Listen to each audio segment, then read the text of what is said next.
10 محرم کے دن جب امام حسین علیہ السلام نے اللہ کے دین پہ اپنی اولاد، اصحاب، عزیز و اقارب کو قربان کر دیا تو آخری حجت تمام کرنے کے لیے میدان کربلا میں آتے ہیں اور فوج یزید کے سامنے حجت تمام کرتے ہیں۔ آپ فرماتے ہیں میں تمہارے رسول کا نواسا ہوں، کیوں میرا رستہ روکا ہے؟ کیوں میرے بچوں کا پانی بند کیا ہے؟ کیوں ہم آل محمد کو رلایا ہے؟ اے لوگو، اس ہزاروں کی فوج میں ہے کوئی میرے نانا سے محبت کرنے والا جو مجھ غریب حسین کی مدد کرے، رسول اللہ کی بیٹیوں کے پردے کی حفاظت کرے؟ جیسے ہی امام حسین علیہ السلام نے حل من ناصر ینصرنا کی صدا کو بلند کیا، تاریخ نے لکھا خیام میں بیبیوں کے رونے کی آواز بلند ہو گئی۔ امام حسین خیموں کے قریب آتے ہیں اور فرماتے ہیں اے زینب رباب، ابھی میں زندہ ہوں، بیویوں سے کہو کہ رونے کی آواز کو بلند نہ کریں۔ اتنے میں بی بی زینب زار و قطار رو کے فرماتی ہیں اے میرے بھائی حسین، جیسے ہی آپ نے یہ فرمایا کہ ہے کوئی مجھ غریب کی مدد کرنے والا، رسول کی بیٹیوں کے پردے کی حفاظت کرنے والا، علی اصغر نے یہ سن کے اپنے آپ کو جھولے سے گرا دیا۔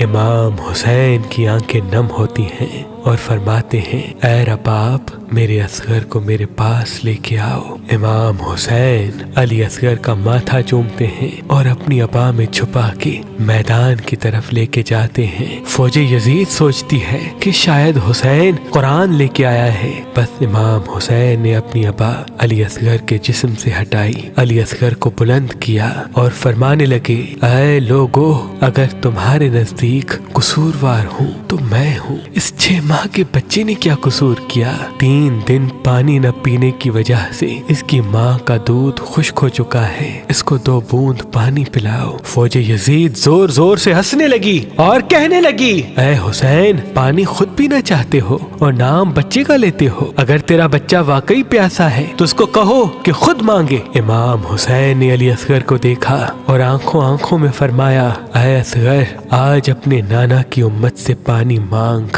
بس جیسے ہی امام حسین نے یہ فرمایا، علی اصغر کے لب ہلنے لگے اور تمام فوج کو دیکھ کے علی اصغر فرمانے لگے اے ظالموں، میں 3 دن سے پیاسا ہوں، تمہارے رسول کا خون میری رگوں میں بہتا ہے، مجھے پانی دے دو۔ بس جیسے ہی علی اصغر نے پانی مانگا، یزید کی فوج میں گریا برپا ہو گیا، کوئی منہ چھپا کے رونے لگا تو کوئی یہ منظر دیکھ نہ پایا۔ عمر بن سعد نے فوراً حرملہ سے کہا اے حرملہ، فوراً اس بچے کو چپ کرا ورنہ فوج میں بغاوت ہو جائے گی۔ بس حرملہ تیر نکالتا ہے، علی اصغر کا نشانہ لیتا ہے، پہلا تیر کمان میں ڈالے اس سے چلتا نہیں، گر جاتا ہے، دوسرا تیر گر جاتا ہے، جب تیسرا تیر بھی گر گیا، عمر سعد نے کہا اے حرملہ، تو بڑا بے رحم انسان ہے، یہ بچہ تم سے نہیں مارا جاتا۔ حرملہ کہتا ہے اس بچے کو مارنا میرے لیے بڑی بات نہیں، لیکن جیسے ہی میں تیر چلاتا ہوں آگے خیام میں دیکھتا ہوں ایک ماں ہے جو اپنی جھولی پھیلائے مجھے دیکھ رہی ہے۔ عمر سعد نے کہا تم اس بی بی کی طرف نہ دیکھو، بس اصغر کو ایسے مارو کہ پورا لشکر یزید کے نام سے کانپنے لگے۔ بس وہ تیر جسے جانوروں کا شکار کیا جاتا ہے، تاریخ نے لکھا اس کے 3 منہ تھے۔ اس نے تیر کمان میں ڈالا اور علی اصغر کا نشانہ لیا، بس جیسے ہی تیر چلایا، تیر بڑا تھا، علی اصغر کا گلا چھوٹا، بس تیر کی ایک نوک علی اصغر کے کان میں لگی، ایک نوک علی اصغر کے بازو اور سینے پہ اور تیسری نوک آپ کی کمر میں لگی۔ تیر اتنا وزنی تھا کہ علی اصغر کو چیر کے امام حسین کے بازو میں آ لگا۔ بس علی اصغر مسکرانے لگے۔ امام حسین نے اپنے بچے کو دیکھا، آپ کے جسم مبارک سے کچھ ماں کا دودھ نکلا، کچھ خون نکلا۔ امام حسین نے چاہا کہ وہ خون آسمان کی طرف پھینکے، آسمان رو کے کہنے لگا اے حسین، اس خون ناحق کو میری طرف نہ پھینکنا ورنہ پانی کی ایک بوند بھی قیامت تک نہ برساؤں گا۔ امام حسین نے سوچا کہ اس خون کو زمین کے حوالے کرے۔ زمین تڑپ کے کہنے لگی اے حسین، اگر اس خون کا ایک قطرہ بھی مجھ پہ گرا تو میں قیامت تک اناج نہیں اگاؤں گی۔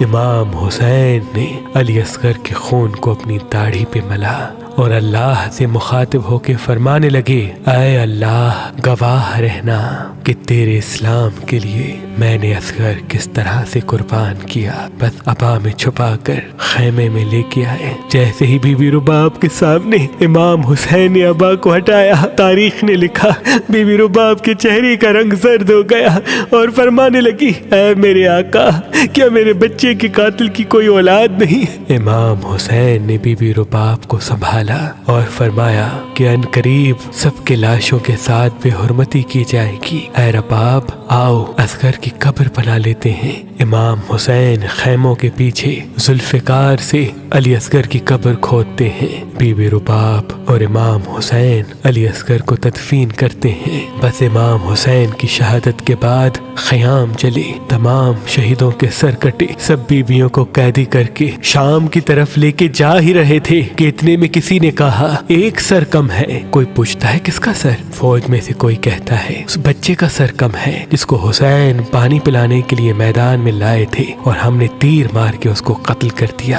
شمر کہتا ہے ہاں ڈھونڈو، یہیں کہیں حسین نے تدفین کیا ہوگا۔ بس تمام گھوڑے سوار ہاتھوں میں نیزے لیے زمین کربلا پہ مارتے رہے تاکہ علی اصغر کو ڈھونڈ لے۔ بس ایک نیزہ زمین پہ لگنا تھا، جیسے ہی وہ نیزہ باہر آیا علی اصغر کا جسم بھی اس نیزے پہ سوار۔ یہ منظر دیکھ کے فوج یزید زور زور سے ہنسنے لگی اور کہنے لگی اس کا بھی سر کاٹو اور جسم کو یہیں پھینک دو۔ بس علی اصغر کے سر کو کاٹ کے نوک سنا پہ بلند کیا گیا اور جسم مبارک کو زمین کربلا پہ پھینکا گیا۔ بس جیسے ہی دھوپ پہ علی اصغر کے جسم کو دور سے بی بی رباب نے دیکھا تو اللہ کے رسول سے مخاطب ہو کے فرمانے لگی یا رسول اللہ، آپ کی امت نے ہم پہ کیا کیا ظلم کیا، لیکن اسلام کی بقا کے لیے ہمیں ہر تکلیف منظور ہے، مگر اب جب تک یہ رباب زندہ رہے گی نہ ٹھنڈا پانی پیے گی اور نہ کبھی سائے میں بیٹھے گی۔ سلام ہو علی اصغر پر،